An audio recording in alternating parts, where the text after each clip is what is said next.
वंशी विभूषितकरानमनीहृदाभात् पीताम्बराय तरुणबिम्बफलाधरोष्ठात् पूर्णेन्दुसुन्दरमुखादरविन्दनेत्रात् कृष्णात् परं किमपि तत्त्वमहं न जाने।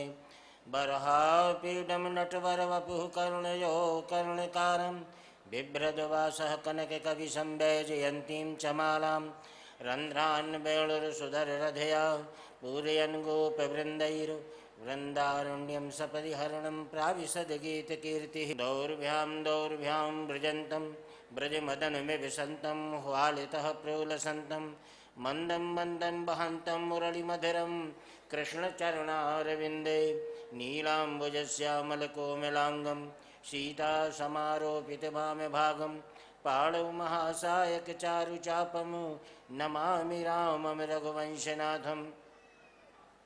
मनोजवं मारुततुल्यवेगं जितेन्द्रियं बुद्धिमतां वरिष्ठं वातात्मजं वानरयूथमुख्यं श्रीरामदूतं शरणं प्रपद्ये। अतुलितबलधामं स्वर्णशैलाभदेहं दनुजवनकृशानुं ज्ञानिनामाग्रगण्यं सकलगुणनिधानं वानराणामधीशं रघुपतिप्रियभक्तं वातजातं नमामि। अखण्डमण्डलाकारं व्याप्तं येन चराचरं यत्पदं दर्शितं तेन तस्मै श्रीगुरुवे नमः। गुरुर्ब्रह्मा गुरुर्विष्णु गुरुदेवो महेश्वराहो गुरुः साक्षात् परब्रह्म तस्मै श्रीगुरुवे नमः। बोलो वृंदावन बिहारी लाल की। उपस्थित सर्वांतर्यामी कन्हैया जी, धर्म सम्राट परम पूज्य स्वामी करपात्री जी महाराज, विद्वत परिषद, मातृस्वरूपा देवियों, भक्त मंडली, आज हमारे और आपके जीवन में दो वस्तुओं का वर्चस्व रहता है, एक तो वरदान और दूसरा अभिशाप। हमारे जीवन का संचालन सत्कर्मों से होता है तो वरदान की प्राप्ति होती है, और जब हमारे जीवन का संचालन असत कर्मों से होती है तो अभिशाप की प्राप्ति होती है।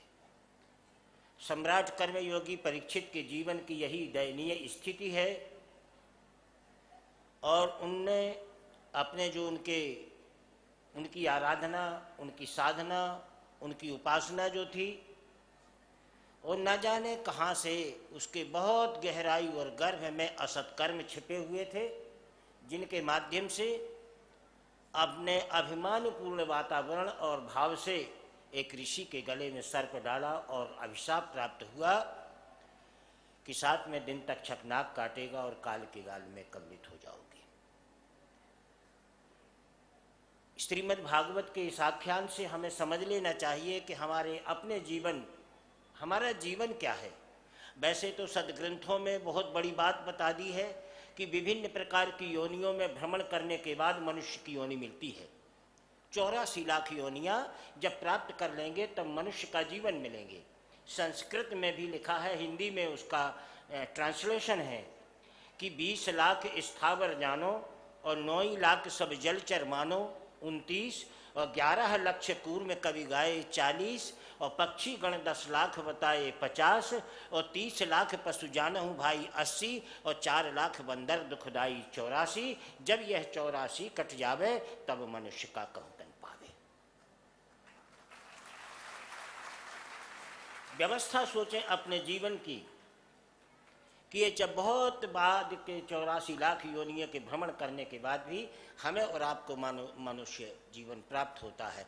अब प्रश्न सुखदेव जी ने सम्राट कर्मयोगी परीक्षित को जो समझाया है, उनके प्रश्न का उत्तर दे रहे हैं कि मानव जीवन का महत्व क्या है। तो यदि मानव जीवन का महत्व ले लिया जाए तो वास्तव में मानव जीवन प्राप्त कर लेना सरल है, लेकिन मानव जीवन का सदुपयोग करना कठिन है। तो यहाँ पर मानव जीवन के हमारे साथ में गीता का श्रीमद् जो गीता थी, अर्जुन को भगवान कृष्ण ने उपदेश दिया था, वहाँ का योग और क्षण तो अर्जुन तक ही सीमित था।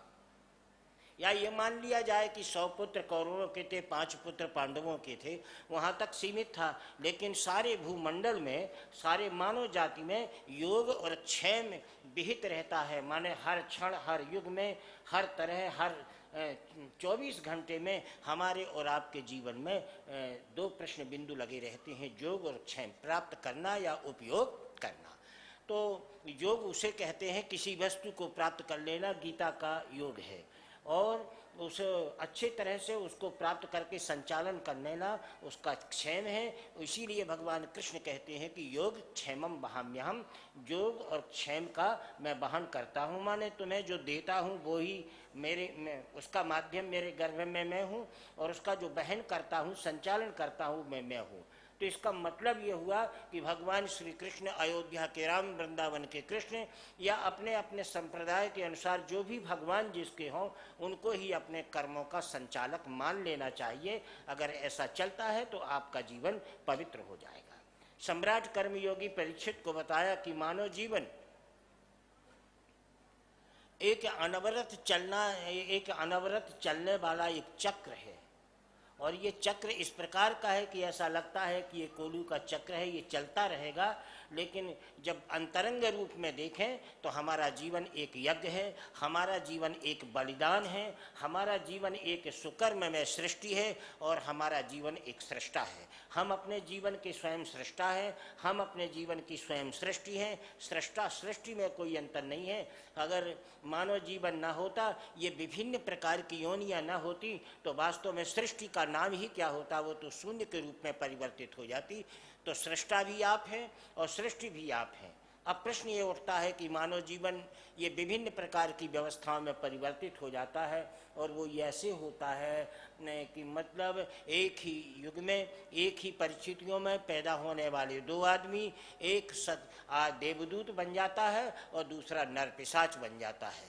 तब ये सुखदेव जी ने सम्राट कर्मयोगी परीक्षित के इस प्रश्न का जवाब जो दिया है, वो ये बताया कि वास्तव में देवदूत बनने की जो प्रक्रिया है मनुष्य की, अच्छा आदमी, और नर पिशाच माने राक्षस बनने की जो प्रक्रिया है, उसका केवल एक ही कारण है कि हमारे परिवार की जो पाठशाला है, उसके शिक्षक जो उपदेश देते हैं, नकारात्मक उपदेश में वो नर पिशाच बन जाता है, और सकारात्मक शिक्षा में वो देवदूत बन जाता है। पर हमारी पाठशाला जो प्राथमिक पाठशाला है, हमारे परिवार की है। तो अगर अपनी पाठशाला को हम नहीं संभाल पाए, शिक्षक हमारे अच्छे नहीं हो पाए हैं, और उनको अच्छी तरह से अपन ने वेतन भी नहीं दिया, माने तो समझ लो कि वो शिक्षा भी हमें अच्छी तरह से नहीं मिलेगी। तो हमारे एक ही गर्भ में पैदा होने वाले 2 बालक 2 दिशाओं में व्यकृत हो जाएंगे, विभृत हो जाएंगे। तो तत्र भूतेन समाजातम तत्रेण प्रमदस्मताम।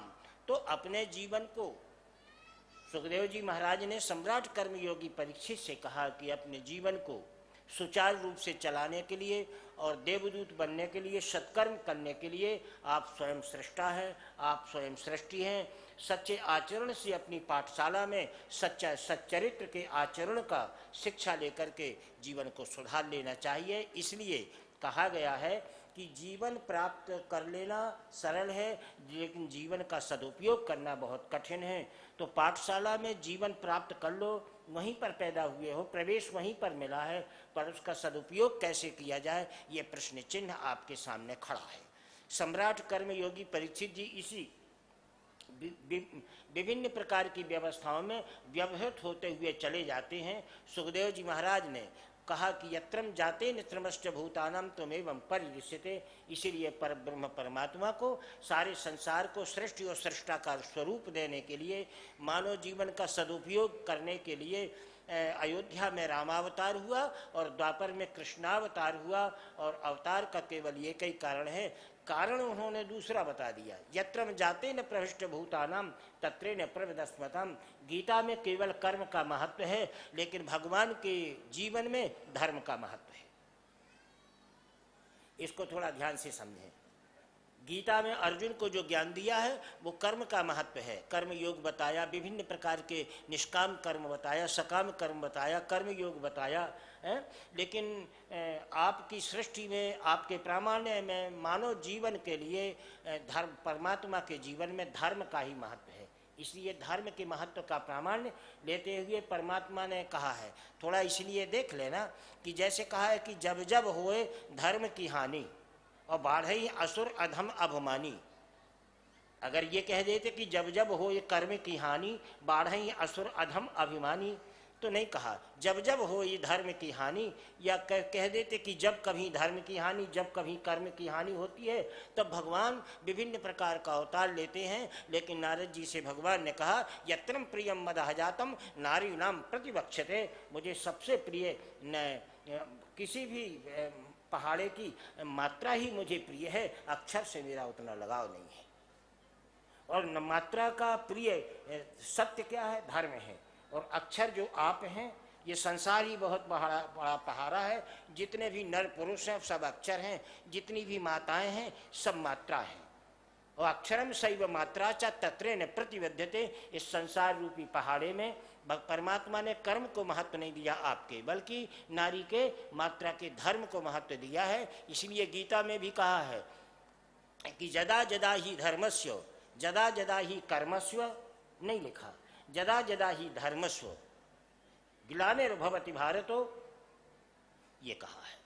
तो धर्मस्य तेन प्रभाजातम यत्रेन प्रमदस्मताम, धर्म के स्वरूप की संरक्षण के लिए प्रभु का अवतार होता है। और द्वापर युग में प्रभु का अवतार भी हो गया। और भगवान ने अपने अवतार में जीवन को प्राप्त कर लेने का महत्व नहीं दिया, बल्कि जीवन का सदुपयोग कैसे किया जाए इस महत्व को प्रतिपादन किया है श्रीमद् भागवत में। और भगवान का अवतार हुआ तो यहाँ पर दो प्रकार की व्यवस्थाएं जम गई। ये तो नकारात्मक सकारात्मक व्यवस्थाएं सब संसार में होती हैं, प्रभु के युग में भी होती आई हैं। यहाँ पर सम्राट कंस ने एक मीटिंग बुलाई और उन्होंने कहा आधा साम्राज्य और कंस के बगल में बैठने का अधिकार उस व्यक्ति को दिया जाएगा जो गोकुल में कृष्ण को मार के आएगा, जिंदा मारे या लाए या मुर्दा लाए। जितने भी उसकी सभा में वीर थे, बलवान थे, वो कुछ गुणवान भी थे। सबने कहा भैया अगर मरने करने की बात है तो पहरेदार रहे और कारागार में बंद रहे, इसके बाद भी कंस उसका हाथ बध नहीं कर सके।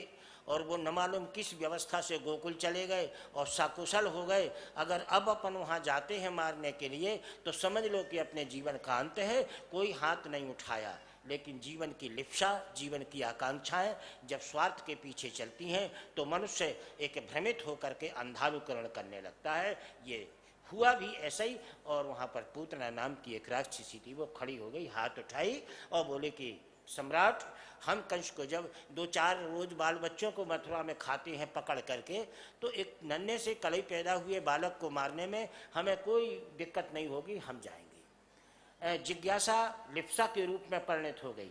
देखिए, जब तक आपकी जिज्ञासा रहेगी तब तक आप भगवत चिंतन भी कर सकेंगे। लेकिन जिस दिन आपकी जिज्ञासा लिप्सा बन जाएगी उस दिन आप आराधना से दूर हो जाएंगे, साधना से दूर हो जाएंगे, उपासना से दूर हो जाएंगे और आप लौकिक संग्रह में लग जाएंगे। ये संविधान है। सम्राट ने कहा तुम उसे मारने के लिए जाओ, और पूतना मारने के लिए जाती है, तैयार भी हो जाती है। इधर गोकुल में विभिन्न प्रकार के महात्माओं को, संत महात्माओं को, ब्राह्मणों को बुला करके कृष्ण जन्म में गौदान दिया गया और उनकी बहुत अच्छी मनौती मनाई गई कि इनकी आयु का वृद्ध हो, मंगलाचरण हो रहे हैं, वेद मंत्रों का उच्चारण ब्राह्मणों के द्वारा हो रहा है, सब सगुन हो रहे हैं। सकारात्मक व्यवस्था और नकारात्मक व्यवस्था एक पीछे एक दूसरे की लगी हुई है। पूतना भी चल भी दी। और यहाँ पर माँ यशोदा ने, बाबा नंद ने विभिन्न प्रकार के प्रामाण्यम अधिकृतो जाता नैव ब्रंधेन क्रमात्मनाम, विभिन्न प्रकार का उनकी संरक्षण करने के लिए उपाय किए।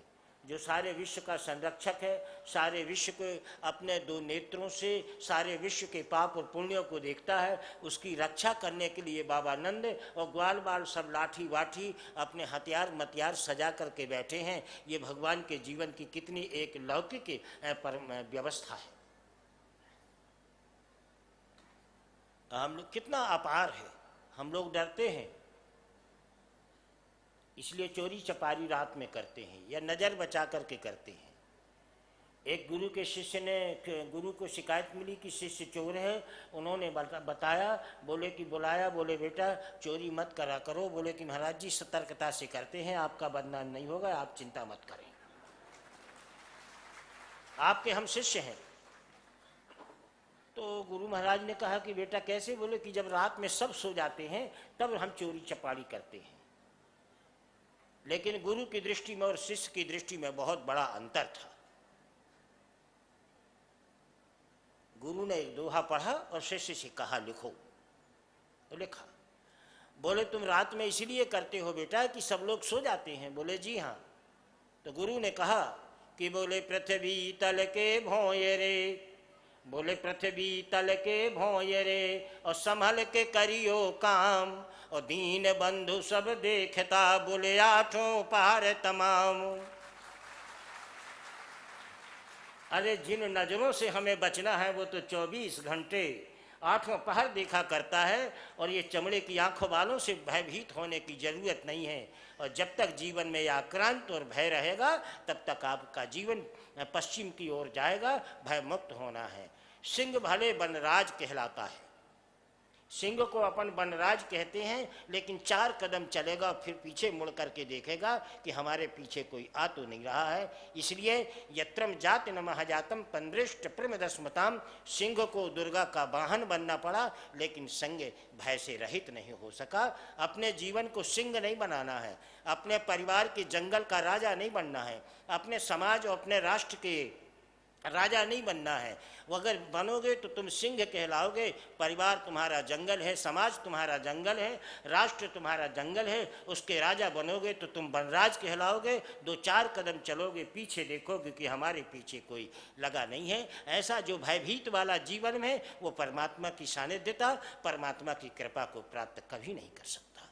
इसलिए अपने जीवन को निश्चल बनाना चाहिए, किसी भी प्रकार का भयाक्रांत जीवन में नहीं होना चाहिए। यत्रम जाते न सुदृढ़ चमचा, भयम जाते न क्रमात्मनाम, इसलिए भयभीत नहीं होना चाहिए। डरो मत। अगर डरना है तो केवल एक बांके बिहारी से डरो ना, और बांके बिहारी से डरोगे तो यत्रम जात न भूतव्यम त्वमेवं परिक्रमा, तुम्हारे जीवन में असत कर्मों का प्रवेश होगा ही नहीं, सत्कर्म ही तुम करोगे। भूल बस अगर सत्कर्म हो जाएंगे तो उसके लिए प्रायश्चित होता है, पश्चाताप होता है, और वो प्रायश्चित और पश्चाताप कर लेते हैं। जीवनम जत्रेण क्रमहयातम नत्रेण प्रमदस्मताम। द्रौपदी के 5 पुत्रों को किसने मारा था? अश्वत्थामा ने। और जब अश्वत्थामा द्रौपदी के दरबार में लाया गया प्रांगण पे, तो जब उन्होंने क्षमा किया कि इसको मत मारो, ब्राह्मण बालक है, गुरुपुत्र है, तो अर्जुन ने कहा, भीम ने कहा कि इसका प्रायश्चित क्या है, क्या किया इसने? बोले कि मुझे देखते ही इसने दोनों आंखें नीचे करनी थी, यही इसका प्रायश्चित है, कायर हो गया है, इसलिए इसको वध करने के लायक नहीं। जीवन में जो भी असत्कर्म होता है उसका प्रायश्चित होता है। प्रायश्चित चाहे इतना बड़ा करो चाहे इतना सा करो, प्रायश्चित प्रायश्चित कहलाता है। तो यत्रम भयांति क्रातानम त्वमेवं परिदृश्यते, भयाक्रांत जीवन नहीं होना चाहिए, स्वतंत्र स्वच्छंद जीवन होना चाहिए। और इस परिवार रूपी जंगल का, समाज और राष्ट्र के जंगल का वनराज बनने की जरूरत नहीं है, बल्कि उसमें के अपन को सिंह बनने की जरूरत नहीं है, संत बनने की जरूरत है। परिवार का संत, समाज का संत और राष्ट्र का संत अपने जीवन में भय से मुक्त होता है। और भय से मुक्त होता है जत्र न जत्र मनः जातम प्रन्ते न प्रमदास्मना। और यदि उसको कोई भय दिखावे भी तो वो भय का प्रभाव नहीं पड़ता है, भय दिखाने के काबिल तुम रहोगे नहीं संत के दरबार में। इसलिए सब जगह टकराना, अपने भयाक्रांत जीवन को दंड बना करके किसी संत के सामने टकराने की जरूरत नहीं करना। इसलिए कि संतानाम संत्रवेदत्यम त्वमेवं परिदृश्यते, तो परिवार जैसे जंगल का कुटी बना करके एक संत बनो, समाज जैसे परिसर का एक संत बनो, राष्ट्र जैसे भयाक्रांत वनराज है जंगल की एक पर्णकुटी बना करके वहाँ संत बनना चाहिए। और संतम शैव समाजातम सुकृतम जत्तेन कृपात्मनाम, आपका जीवन धन्य हो जाएगा। सम्राट कर्मयोगी परीक्षित को सुखदेव जी महाराज ने बताया कि त्वमेव सत्रेण पराभूतम, भगवान लेटे हैं और अनुकूल वातावरण पैदा हो रहा है, और इधर पूतना भी चल देती है। और जब पूतना चल देती है भयाक्रांत भय को लेकर के, तो वहाँ पर चले भगवान की सुरक्षा का उपाय किया जा रहा है। विभिन्न प्रकार की मीटिंग और कमेटी जोड़ी गई ग्वाल वालों के यहाँ, सब अपढ़ थे। लेकिन माँ जसोदा और बाबा नंद का तो भाग्य बहुत ही विचित्र था।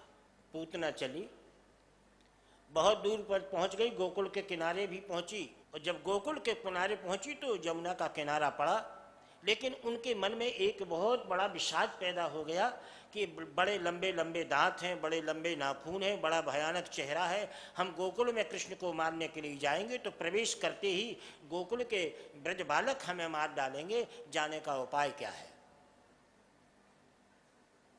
सुखदेव जी ने सम्राट कर्मयोगी परीक्षित को बताया कि संसार में कई परंपराएं, कई रीति रिवाज होते हैं, जहाँ पर शास्त्र की परंपरा काम न करे वहाँ अपने परिवार की परंपरा काम कर जाती है, और उसकी मान्यता भी उसी के अनुसार है। बेहवल हो गई, यमुना में जल पीने के लिए हाथ बढ़ाया, अपना प्रतिबिंब देखा, दुखी हो गई कि बड़े बड़े कान, बड़े बड़े दांत और बड़े लंबे नाखून हैं, मुझे देख करके ब्रज बालक मार डालेंगे, ब्रज बालिकाएं मुझे समाप्त कर देंगी, मैं अपनी आशा को पूर्ति नहीं कर सकती, साम्राज्य प्राप्त नहीं कर सकती। ये चिंतन उसके दिमाग में आया। तब तक हरिओम का नाम लेते हुए बियाबान जंगल में एक संत आ गए। बूढ़े ठेड़े, कई प्रकार के शरीर में कोढ़ है, आ गए हरिओम हरिओम। कोई मार्ग भूल गया हो तो मुझसे पूछो, हरिओम हरिओम करते हुए पहुंच गए। बाई ने प्रणाम किया, बोले संत के चरणों में मेरा प्रणाम है। स्वभाव बदल जाता है अगर संत ना मिले।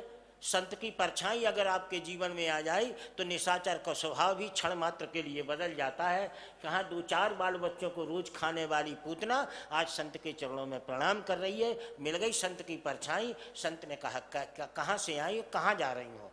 बोले कन्हैया के दर्शन करने के लिए जा रहे हैं, और सुना है कि चौथेपन में बाबा नंद माँ जसोदा के भगवत स्वरूप पुत्र पैदा हुआ है।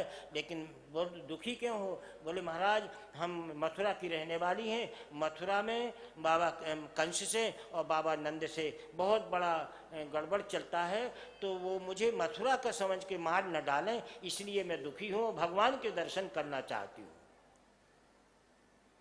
श्री कृष्ण की भगवान ने बहुत अच्छी बात कही है। जा तो रही है मारने के लिए, लेकिन मैं प्रभु का दर्शन करना चाहती हूँ। ये संत के सामने कही है। भगवान ने स्वीकार कर ले कि आजा मेरे दर्शन कर ले। क्यों?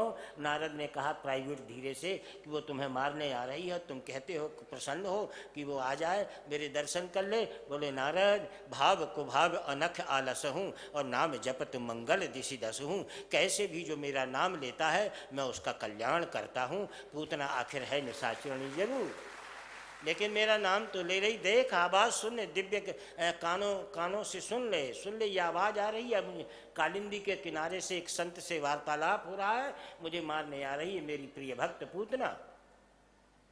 ठीक है महाराज जी उपाय बता दीजिए। बोले उपाय एक ही है कि वेद शास्त्र तो कुछ नहीं समझ में आ रहा है, लेकिन तुम्हारे खानदान की कोई ऐसी कोई महिला थी जो कि कभी भगवान के दर्शन करने के लिए गई हो, और जिस उपाय से गई हो रास्ते से, उसी उपाय से तुम भी चली जाओ। ज्ञानी मूढ़ न कोई, जो जस जही रघुपति करहि सो तस तेहि क्षण होय। पूतना के मस्तिष्क में विचार आलोड़न करने लगे, और समझ के हमारे खानदान की एक शूर्पणखा नाम की महिला थी, वो भी बड़े बड़े दांत वाली, नाखून वाली, बड़ी भयंकर स्वरूप वाली थी। वो भगवान राम से कैसे मिली? ये हमारे परिवार की परंपरा है, खानदान की परंपरा है, उसी पर चलो काम सफल होगा। हुआ भी यही। तो उसने अपना बड़े ध्यान से देखा, तो ध्यान में ये कहा कि वो तो निशाचरणी बड़ी विचित्र थी, लेकिन जब भगवान राम से मिलने के लिए गई तो तुलसी ने अपने मानस में कहा है कि रुचिर रूप धरि प्रभु पहाँ जाई, और बोली बचन पंचवटी सो गई एक बारा। शूर्पणखा रावण की बहनी और दुष्ट हृदय दारुण दुख दहनी, पंचवटी सो गई एक बारा, देख विकल भई जुगल कुमारा।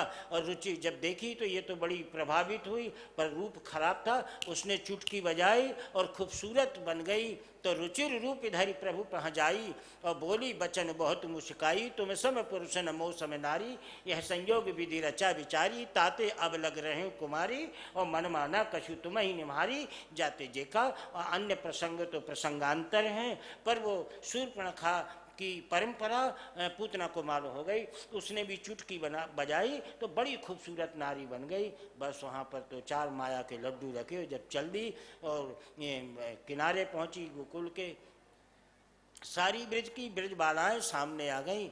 बोले तुम्हारे चरणों में हमारा प्रणाम है, आप लोग कहाँ से आई हैं? बोले तुम लोग क्यों पूछती हो?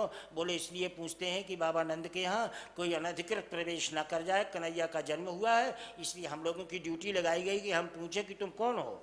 तो बोले हम बहुत ये मत पूछो कि हम कहाँ से आए हैं, अरे यही सोचो स्वर्ग से आए हैं, समझ लो इंद्राणी है, ऐसा कुछ समझ लो। बोले हाँ लग तो रही है कि इंद्राणी जैसी, क्योंकि सारी ब्रज की ब्रज बालिकाओं में इतनी खूबसूरती और इतनी सुंदरता नहीं है जितनी इस महिला में है। माँ जसोदा सब ने प्रणाम किया, सब लोगों ने प्रणाम किया।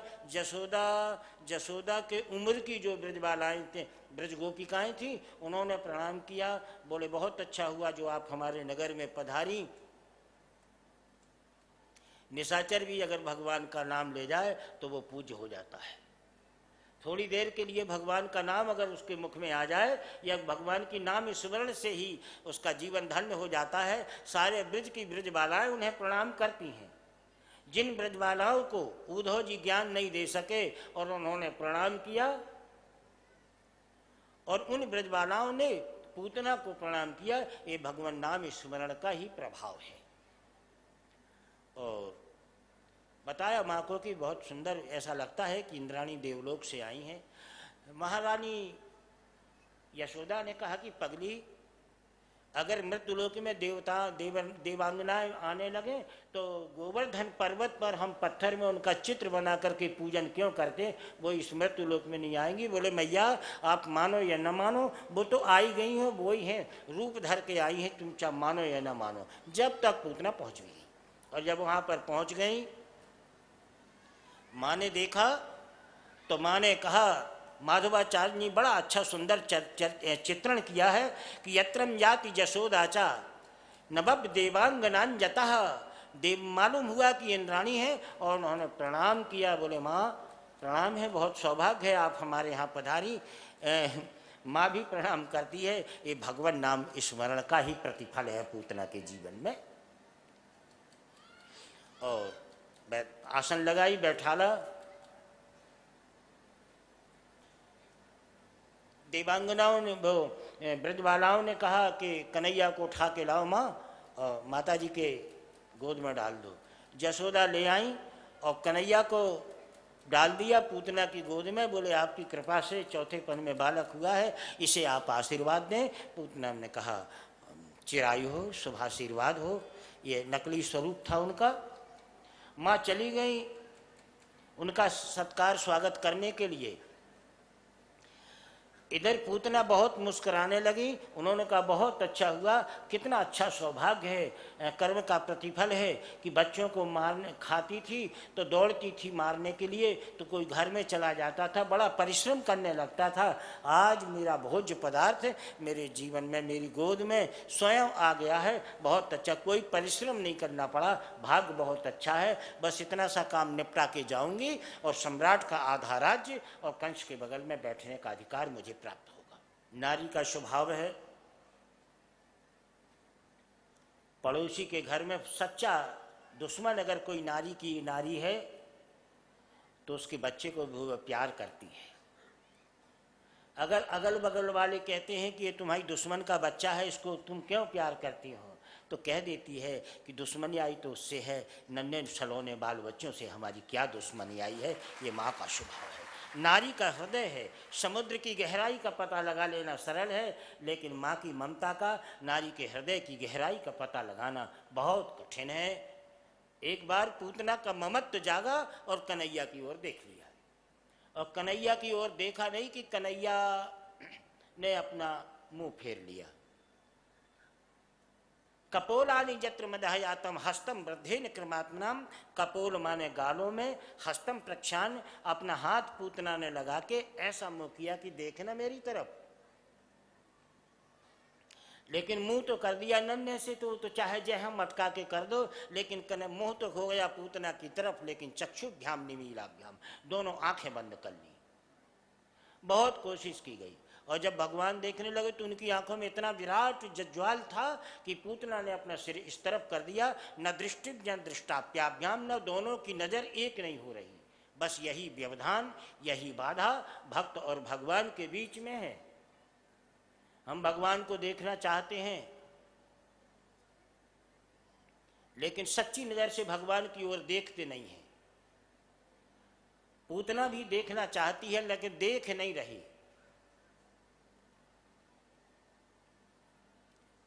और अगर एक भक्त और भगवान के बीच में इस वैविध्य को अलग करना है तो झांकने की आदत खत्म करो।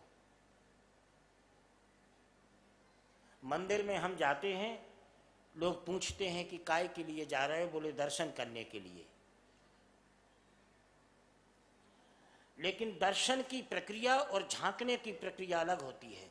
हमने देखा है, आपने देखा होगा, मंदिर में लोग जाते हैं, अगर आपकी बराबरी के, आर्थिक बराबरी के, व्यापारिक बराबरी के और अपनी समाज की बराबरी के लोग मिलेंगे तो आप वहाँ पर भगवान का दर्शन नहीं करेंगे, बल्कि झांकते हैं थोड़ा सा ऐसा करके और अपने चले जाते। ये देखना है कि झांकना है? ये झांकना है। और जब तुम झांकोगे तो वो भी झांकेगा। और जब तक ये झांकना झूकना चालू रहेगा तब तक जीवन भर मंदिर का जाना तुम्हारा चालू रहेगा और तुम्हारे जीवन की संध्या काल आ जाएगी, लेकिन बांके बिहारी के दर्शन नहीं होंगे। इसलिए झांकना बंद करो, देखने की प्रक्रिया डालो। एक कवि ने बहुत अच्छी बात कही है कि कभी चिलमन से हम झांकें, कभी चिलमन से वो झांकें, लगा दो आग चिलमन में, न हम झांकें न वो झांकें। बिल्कुल बंद करो। अगर ये झांकना जब तक चालू रहेगा तब तक ये सब होता रहेगा और मंदिर जाते रहोगे। और एक दिन पुजारी कहेंगे बर्थडे नहीं आए आज, कहने लगे आपने सुना नहीं, कहने लगे नहीं, कहने लगे राम नाम सत्य हो गया बर्थडे का। माने पूरा जीवन का संध्या काल आ जाएगा, लेकिन मंदिर में बैठे हुए परमात्मा के विग्रह में जो सत्य परमात्मा का छिपा है उसका दर्शन नहीं हो पाएगा। इसलिए हमारा झांकने की आदत हमें बंद करना चाहिए, देखने की आदत दर्शन। झकनक तो नहीं लिखो कहूं। देखने का अर्थ होता है दर्शन और झांकने का अर्थ होता है झकनक। लेकिन कहीं झकनक का शब्द नहीं आया, सब दर्शन का आया है, लेकिन हम उस दर्शन दृष्टि से अलग हैं। इसलिए यत्रम जाते न प्रभूतमानाभ्याम दर्शनम चेति समन्वताम। भगवान के मंदिर में, भगवान के विग्रह में, भगवान के चित्र में दर्शन की दृष्टि डालने की आदत डालना है, झांकने की आदत नहीं। लोक लाज को छोड़ो ना। अगर तुम लेट करके देख के सीधे अपनी दोनों नज़र, अपने पलक खोल लो और एक बार दर्शन कर लो बांके बिहारी के, लेकिन करोगे कैसे? बराबरी के लोग, मित्र लोग खड़े हैं, वो तुरंत पीछे करें, कहने लगा पागल हो गए का, बिल्कुल नजर ही ठहरा लाए, धीरे धीरे सब चलो, जल्दी चलो। तो वो लोक लाज जो हमारे जीवन में आती है, वो लोक लाज हमारे जीवन को, माने हमारे लोक लाज हमारे जीवन को दृष्टि में परिवर्तित नहीं कर देती है, झांकने में परिवर्तित। गए, थोड़ा सा देख लिया लबराई के और अपने वास्तव में चले आए। तो इसलिए परमात्मा की अनुकृति का लाभ हमारे जीवन में नहीं मिल पाता है। ठीक यही पूतना के जीवन में हो रहा है। झांकने झूकने की बात चल रही है, भगवान भी झांक रहे हैं, तुम भी, पूतना भी झांक रही है। बहुत देर हो गए, भगवान ने, पूतना ने सोचा कि इसे मार डालना चाहिए और उसने जहर पिलाना प्रारंभ कर दिया। भगवान ने जहर पीना प्रारंभ कर दिया और यहाँ तक कि जहर के माध्यम से परमात्मा ने उसके प्राण का संशोषण करना प्रारंभ कर दिया। चिल्लाई कन्हैया और वो भागी इसलिए कि मेरे प्राण छूट जाए, कन्हैया को छोड़ दिया।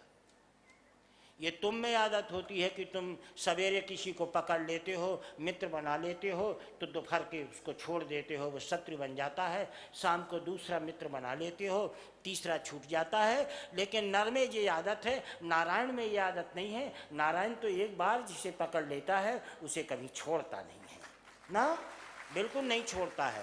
पूतना बहुत प्रयास करी कि मेरे प्राण तुम ले रहे हो, यहाँ से अलग हो जाओ, लेकिन वो तो लट के गए, उसके वक्षस्थल से लिपटे गए, दोनों हाथुरियाँ उसके मुंह में लगा लिया, चल जहाँ तू जाएगी वहाँ पर मैं जाऊँगा। चले गए, यमुना के किनारे चले गए, प्राण उसके मुक्त हो गए। और माँ जसोदा जब फल फूल लेकर के बनावटी इंद्राणी के स्वागत के लिए आई तो न कृष्ण थे न पूतना थी, सब हाहाकार मच गया और रुदन मच गया। छोटे छोटे नन्हे मुन्ने बच्चे जो यमुना के किनारे खेल रहे थे, उन्होंने आकर के बताया कि माँ कन्हैया एक लंबी चौड़ी महिला की गोद में खेल रहे हैं।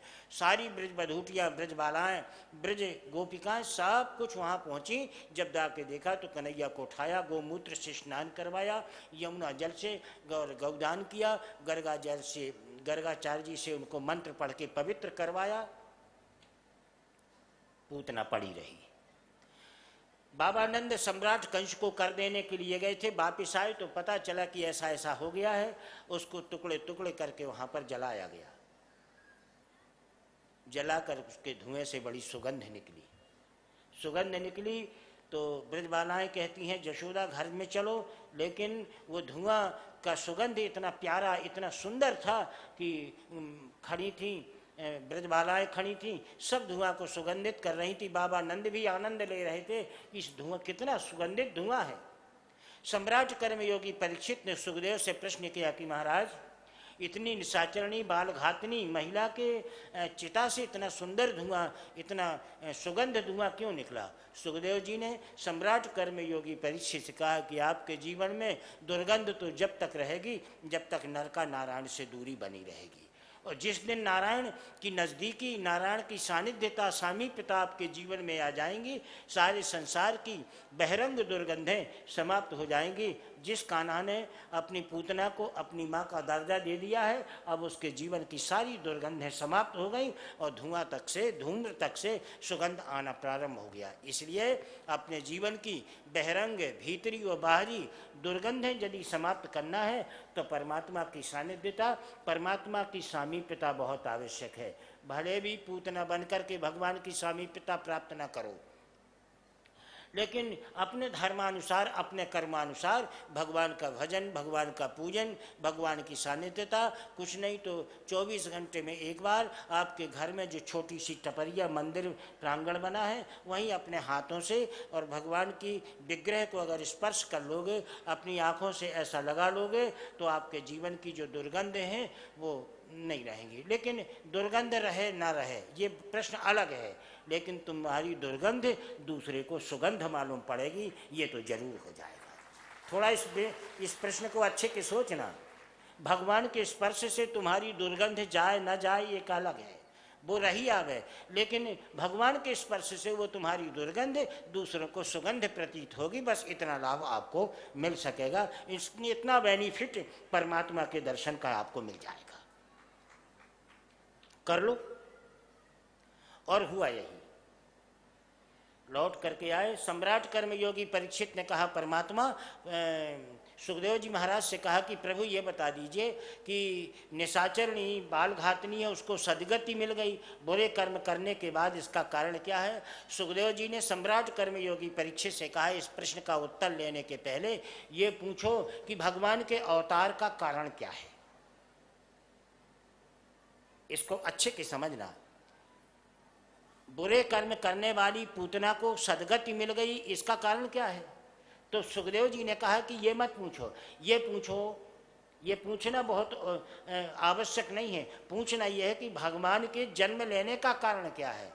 तो बोले बताया कि जब जब हुई धर्म की हानि, बाणई असुर अधम अभिमानी है। तो धर्म की हानि होती है, धर्म बढ़ता है, तब तब भगवान अवतार लेते हैं। सुखदेव जी ने कहा नहीं, भगवान के अवतार लाने का कारण केवल एक ही है, इसलिए लिया कि करनी और कथनी में एकता का संपादन करना। मनुष्य का सबसे बड़ी आराधना, मनुष्य के सबसे बड़ा पूजन, मनुष्य की सबसे बड़ी यज्ञ, मनुष्य का सबसे बड़ा धर्म करना एक ही तथ्य पर आधारित है कि करनी और कथनी में एकता का संपादन करना।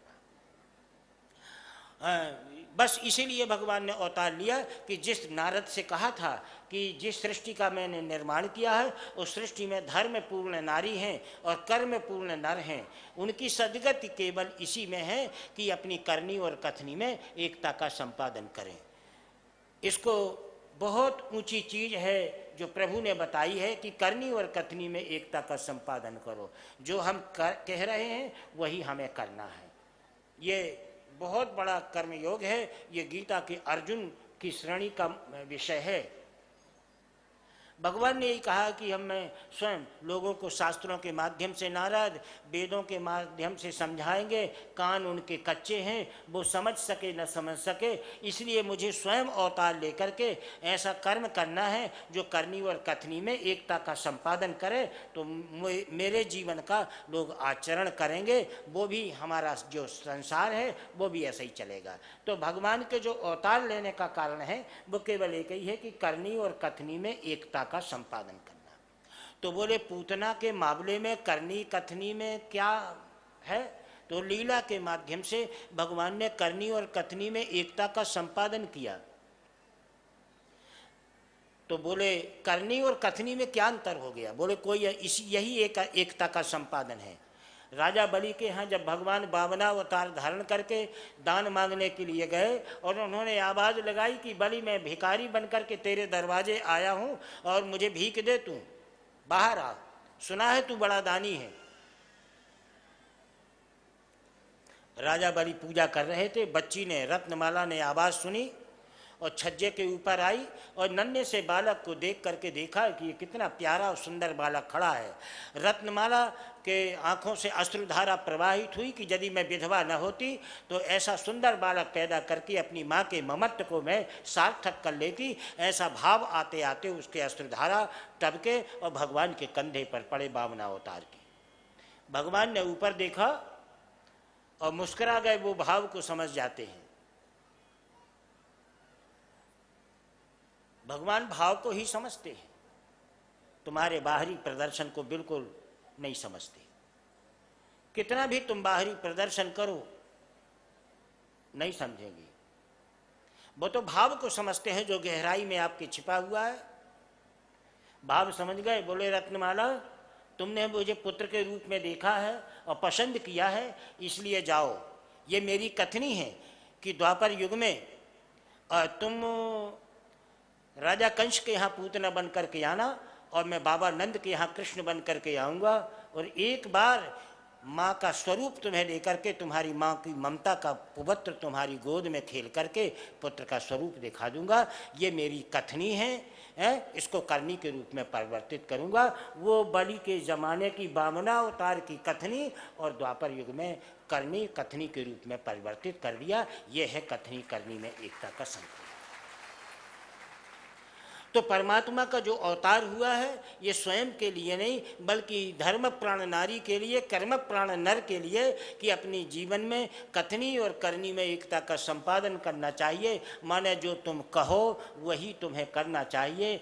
लेकिन 24 घंटे एक भोग विलास वाले जीवन में संभवतः यदि इतनी बात ना हो जाए तो नकली रूप में भी 24 घंटे एक बार जो तुम कहो वही तुम करो। अगर ऐसा हो जाता है तो तुम कृष्ण भगवान के सच्चे उपासक हो और उनके आचरण के अनुकरण करने वाले अनुगामी सिद्ध हो जाओगे। तो कथनी और करनी में एकता का संपादन करने के लिए प्रभु का अवतार हुआ है।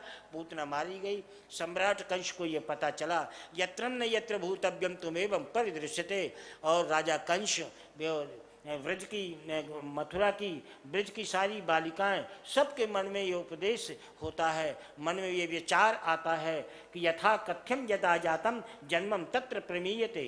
बाल कृष्ण का चरित्र सुन करके सब माताओं के हृदय में ये उल्लसित भाव पैदा होता होगा कि अगर पुत्र हो तो कृष्ण जैसा पुत्र हो, जिसमें हमारा परिवार और समाज और राष्ट्र समुन्नत हो। पर ये भाव आपका बहुत अच्छा है, आपका भी ये भाव बहुत अच्छा है, लेकिन इस भाव के पीछे बहुत बड़ा त्याग छिपा है। और वो त्याग क्या छिपा है कि कृष्ण जैसे पुत्र की लालसा प्रकट करने के, भाव प्रकट करने के पहले सबसे बड़े तुम्हें ये त्याग करना पड़ेगा कि तुम्हें बाबा नंद और तुम्हें माँ जसोदा बनना पड़ेगा, तब कृष्ण जैसा पुत्र पैदा हो सकता है और तुम्हारा भाव सार्थक होगा।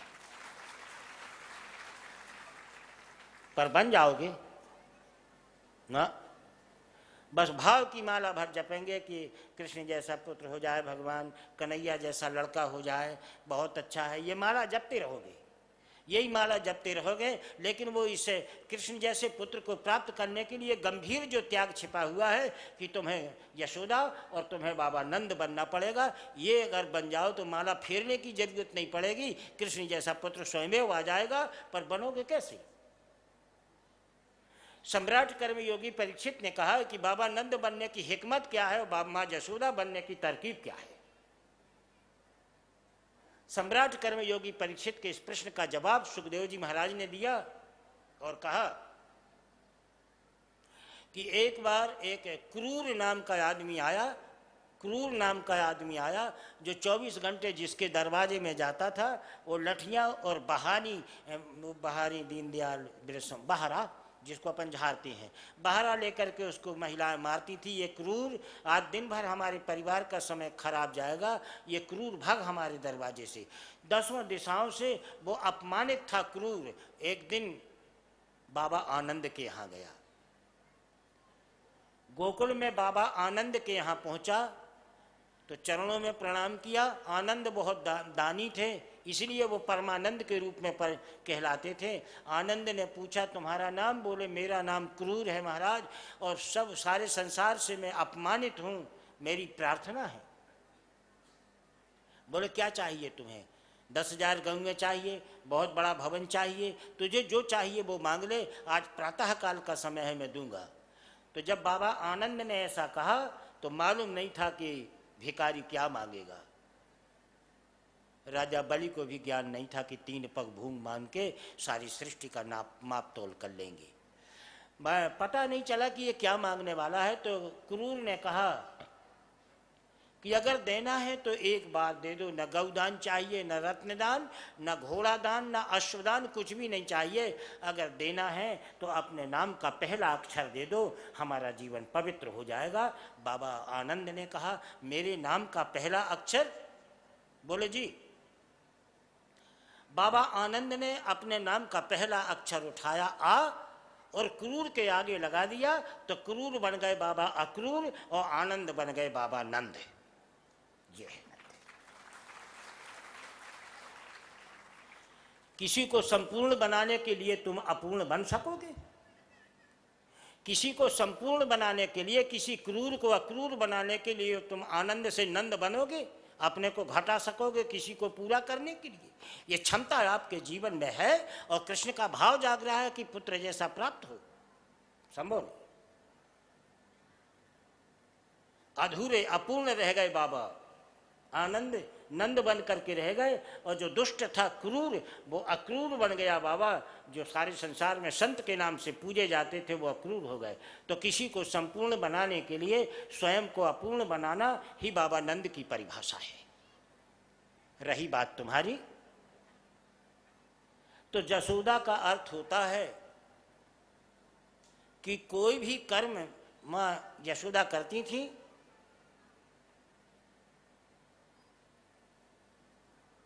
5,000 कन्याओं को भोजन कराना है, ही नहीं है, चंद्रप्रभा तना घी लान दे, चल काम कर, तेरे बिना काम पूरा नहीं हुआ। रत्नमाला बर्तन नहीं है, री कढ़ाई नहीं है, घर में बहुत कमजोरी है, चल तू कढ़ाई ला दे। अरे तू एक काम करना कि थोड़ा सा आटा दे दे रही, आज घर में कुछ तबाही है और कन्याओं को भोजन कराना है। तो कर्म करे जसोदा, कर्म करती है माँ जसोदा, और जस देती हैं दूसरों को। ऐसी जो महिला हो उसका नाम जसोदा, कि कर्म स्वयं करे और जस दूसरों को दो, कि सब तुम्हारी कृपा से तो हुआ, हमने क्या किया। ऐसी जो महिला हो उसका नाम जसोदा है।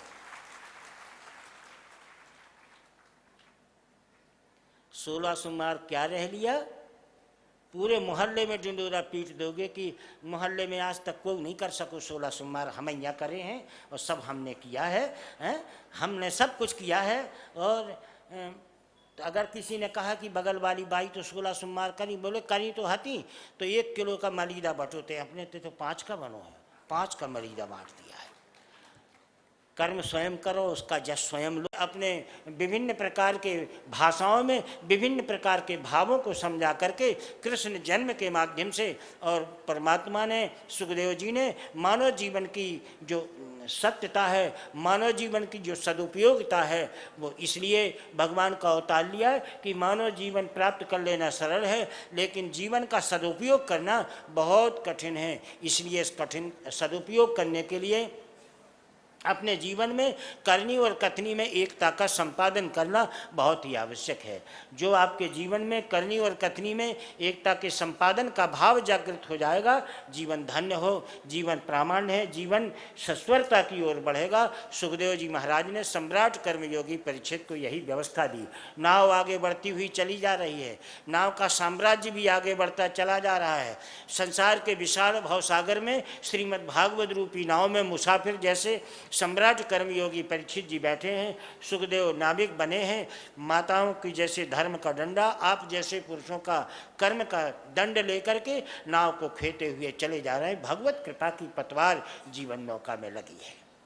समुद्र संसार के भवसागर, विशाल भवसागर में किसी भी प्रकार का कोई झंझावात आएगा, जब तक जीवन नौका में भगवत कृपा रहेगी तब तक ये नाव कभी डगमगाएगी नहीं और इस पार से उस पार पारंगत हो जाएगी। और जब आगे चलते हैं, आगे चल करके और एक विशाल भवसागर के इस अपार उदधि समुद्र में जब आगे बढ़े तो वहाँ पर फिर भी एक विशाल वट वृक्ष देखा और उस विशाल वट वृक्ष के पास देखा तो उस विशाल वट वृक्ष के नीचे संत महात्मा और वट वृक्ष के हर पत्ते पर संत महात्मा लोग बैठे थे और ईश्वर की आराधना, ईश्वर का भजन कर रहे थे। सम्राट कर्मयोगी परीक्षित और उस बस विशाल वट वृक्ष में बड़ी बड़ी जटाएं संत महात्माओं की हो गई थी। सम्राट कर्मयोगी परीक्षित ने सुखदेव जी महाराज से पूछा कि महाराज, इस विशाल वट वृक्ष की परिभाषा और इस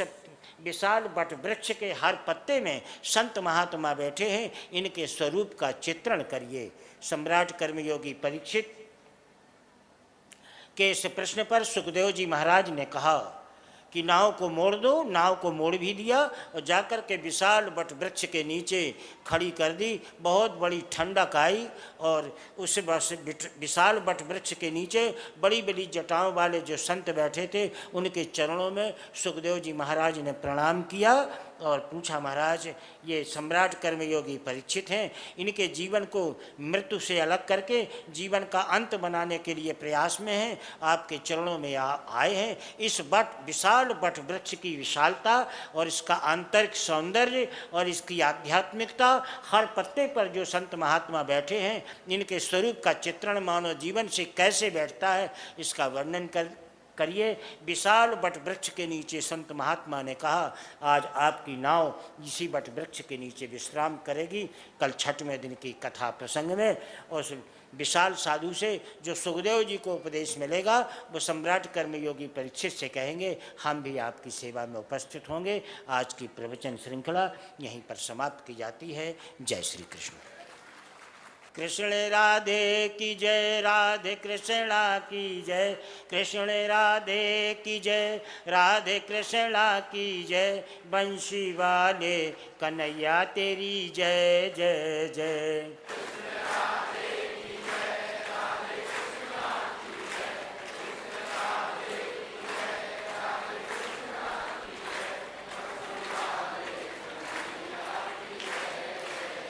बंशी वाले कन्हैया की जय जय जय। बंशी वाले कन्हैया की जय जय जय।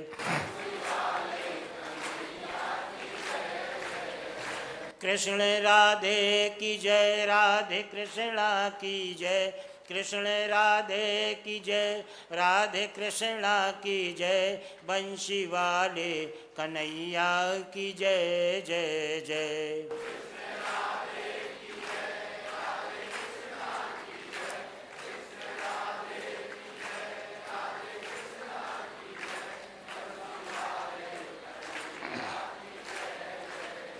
बंशी वाले कन्हैया की जय जय जय।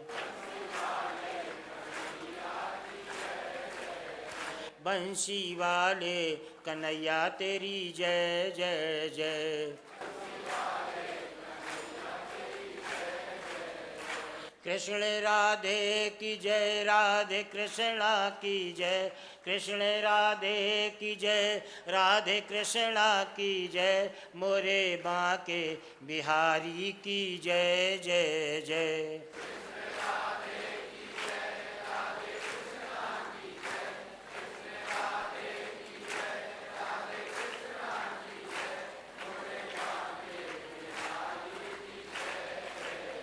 तोरे बांके बिहारी की जय जय जय। सबके बांके बिहारी की जय जय जय।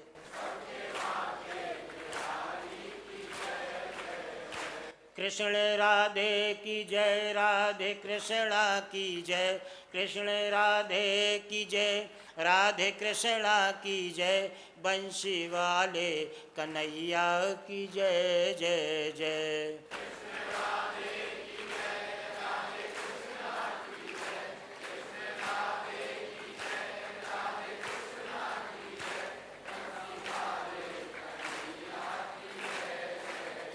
बंशी वाले कन्हैया की जय जय जय। बोलो वृंदावन बिहारी लाल की।